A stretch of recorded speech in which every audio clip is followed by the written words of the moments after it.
안녕하세요. 제가 오늘 다룰 작품은 조지훈 시인의 곡풍의상이라는 작품입니다. 이 작품은 기출되지는 않았는데 수능에 기출이 되었던 것 같아요. 그래서 요거는 조지훈 시인의 승무라는 작품이랑 약간 승무는 기출이 됐더라고요. 승무라는 작품이랑 약간 비교해서 볼 수가 있는데 승무는 춤을 소재로 하면서도 번뇌의 종교적 승화를 표현했다고 하면 고풍의상은 좀 한복의 우아함 이를 통해서 표현되는 춤사위의 그윽함을 보여줌으로써 한 폭의 미인도 같은 작품이라고 볼 수 있습니다.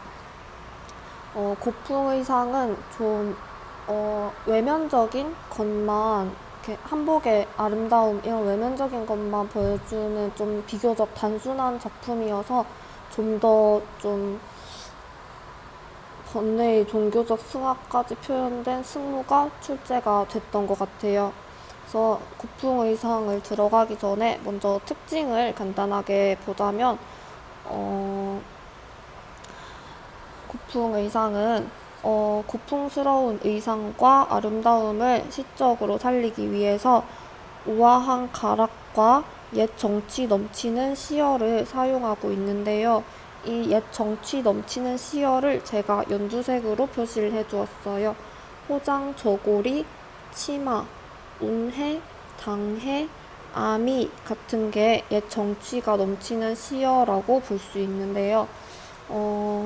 다들 그 한복을 이제 표현하는 그런 말이어서 이 위에 네 가지는 그런 시어인 것 같고 마지막에 아미는 아름다운 눈썹을 표현하는 건데 이것도 요새는 잘 안 쓰는 말이고 옛날에 자주 쓰던 말이어서 옛 정치 넘치는 시어라고 볼 수 있겠습니다. 그리고 또 하나의 특징으로 의고적인 종결 어미를 구사해서 한층 더 예스런 분위기를 형성하고 있는데 이 의고적인 종결 어미로는 발도소이다, 보리니, 흔들어지다 같은 것들이 있습니다. 이런 것들을 통해서 이제 고풍의상이라는 제목과도 걸맞게 고풍스러운 그런 옛날스러운 분위기를 만들고 있습니다. 이 시는 연이 구분되어 있지는 않은데요. 그래도 이걸 5가지 단락 정도로 구분해서 이제 내용을 살펴볼 수가 있습니다. 여기 첫 번째 이렇게 첫 번째 단락, 두 번째, 세 번째, 네 번째, 다섯 번째 이렇게 나눠서 이제 살펴보겠습니다. 먼저 첫 번째 단락을 보면 하늘로 나를 듯이 길게 뽑은 부연 끝 풍경이 운다 라고 하면서 이제 기와집을 묘사하고 있는데요. 그 기와집의 지붕의 이 부연이 되게 이렇게 날카롭게 뽑혀져 있다 라고 이렇게 묘사하고 있고 또 여기에 이렇게 약간 종 같은 풍경이 달려서 울고 있다고 해요. 이렇게 소리가 찰랑찰랑 들리고 있겠죠. 그리고 이제 처마 끝에 또 곱게 느리운 주렴이 이렇게 느려져 있는데 그 뒤에 반월인가 반달이 숨어져 있대요. 그래서 이렇게 주렴 뒤에 반달이 숨어져 있는 좀 서정적인 그런 밤의 이미지가 나타나는 것 같아요. 아른아른 봄밤. 계절이 봄이고 시간이 밤이라는 거 알 수 있고요. 봄밤이 두견이 소리처럼 깊어가는 밤이라고 해요. 두견은 보통 한이나 쓸쓸함을 나타내는 시어니까 좀 서정적이고 고전적인 그런 분위기의 밤이라고 볼 수 있겠습니다. 그래서 시간적 배경은 어느 깊어가는 봄밤이고 공간적 배경은 날렵한 처마의 기와집으로 고적한 분위기를 나타내고 있습니다. 네, 두 번째 단락을 같이 살펴보면 여기에서는 저고리의 아름다움을 제시하고 있는데요. 고바라 고아라 진정 아름다운 지구라고 하면서 되게 곱다고 강조를 하고 있어요. 고바라 고바라 이렇게 반복 변주를 통해서 진짜 아름답다고 강조를 하고 있습니다. 그래서 어떤 게 아름다우냐 하면은 이제 밑에 나타나는 것들을 보면 되는데요.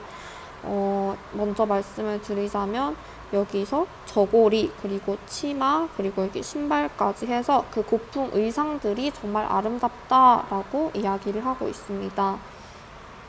먼저 저고리의 아름다움을 제시한 부분부터 살펴보면 파르란 구슬빛 바탕에 자줏빛 호장을 받친 호장 저고리라고 해요. 이 호장이라는 게 뭐냐면 저고리가 이렇게 있으면 이 끝에 이런 부분이나 이렇게 일부 부분에 약간 색깔을 다르게 해서 꾸며주는 걸 호장이라고 하는데요. 이런 저고리가 이 중간 부분은 잘 그려봤는데 이 바탕은 파르란 푸른색이고 이런 호장은 자주색으로 있는 그런 화려한 옷인가 봐요.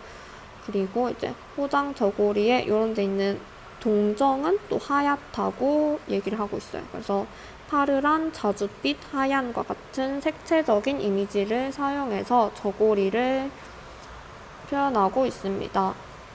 이제 여기 요 시행을 보면 호장 저고리 하얀 동정이 환하니 발도소이다 라고 하면서 이 호장 저고리의 동정을 약간 은은한 달빛에 비유를 하고 있어요. 그래서 이제 아름다운 우리 고유의 미적 세계를 드러내고 있다라고 이야기할 수 있겠습니다. 그리고 이제 세 번째 여기 보면은 여기에서는 치마의 아름다움을 묘사하고 있는데요. 이렇게 살살이 퍼져내린 곧은 선이 스스로 돌아서 곡선을 이루는 곳. 그래서 치마선을 섬세하게 묘사하고 있고요. 이 12폭의 긴 치마가 사르르 이렇게 물결을 치고 있다고 하면서 치마선의 미를 역동적인 이미지로 제시하고 있습니다. 그 다음에는 이제 한복을 입은 여인이 여인의 맵시 그리고 그 여인이 추는 춤사위의 아름다움을 나타내고 있는 단락인데요. 이제 치마 끝에 곱게 갖춘 운해 당해 이렇게 신발을 이제 표현한 시어예요. 운해 당해는. 그래서 신발을 이제 곱게 신고 있고 이제 신발을 보면서 발자취 소리도 없이 대청을 건너서 살며시 문을 열고 라고 하면서 되게 조용조용하게 걸어가고 있는 그런 모습을 표현하고 있고요. 이제 그대는 이제 이 춤을 추려는 그 여인을 말하겠죠. 그대는 어느 나라의 고전을 말하는 한 마리 호접. 이 춤추는 여인을 한 마리의 호접, 나비라고 표현을 하고 있어요. 그래서 이 여인이 고풍 의상을 입고 춤추는 걸 보니까 되게 고전, 예스러운 느낌도 나오고 한 마리의 나비와 같다라고 이렇게 표현을 하고 있고, 그래서 호접인 양 사푸시 춤을 추라 아미를 숙이고 라고 하면서 이제 춤추는 모습을 이렇게 표현하고 있어요. 이제 눈썹을 숙인다는 거 보면 이제 뭐 머리를 밑으로 내렸다거나 뭐 그런 춤사위를 찾겠죠. 그리고 이제 마지막 단락은 고풍 의상의 아름다움에 대한 화자의 도취감이 나타나고 있는데요. 화자는 나는 이 밤에 옛날에 살아 라고 하면서 지금 이 여인의 춤사위를 보는 이 밤이 옛날인 것 같다 라고 하면서 고전적인 일체감을 느끼고 있습니다. 그래서 그 고전적인 일체감을 뭔가 옛날로 돌아간 듯한 그런 느낌을 받으면서 눈 감고 검은고 줄 골라보리니 라고 하면서 막 자신은 검은고를 이제 치는 듯한 그런 생각을 하고 있고요. 가는 버들인 양 가락에 맞추어 흰 손을 흔들어지이다 라고 하면서 그 여인이 춤추는 모습을 보면서 가락에 맞춰서 손을 흔들고 있다 라고 이렇게 표현을 하고 있습니다. 근데 이 마지막 단락은 제가 약간 흰 가는 버들인 양 가락에 맞추어 흰 손을 흔들지어다. 이게 그대가 춤추는 모습을 약간 버들처럼 아름답게 흰 손을 흔드는 것처럼 뭔가 생각할 수도 있을 것 같고, 화자가 약간 그 춤에 취해가지고 뭔가 이렇게 가락에 맞춰서 손을 이렇게 약간 리듬을 타는 그런 느낌으로 읽을 수도 있을 것 같아요. 그래서 이렇게 시를 살펴봤고요. 좀,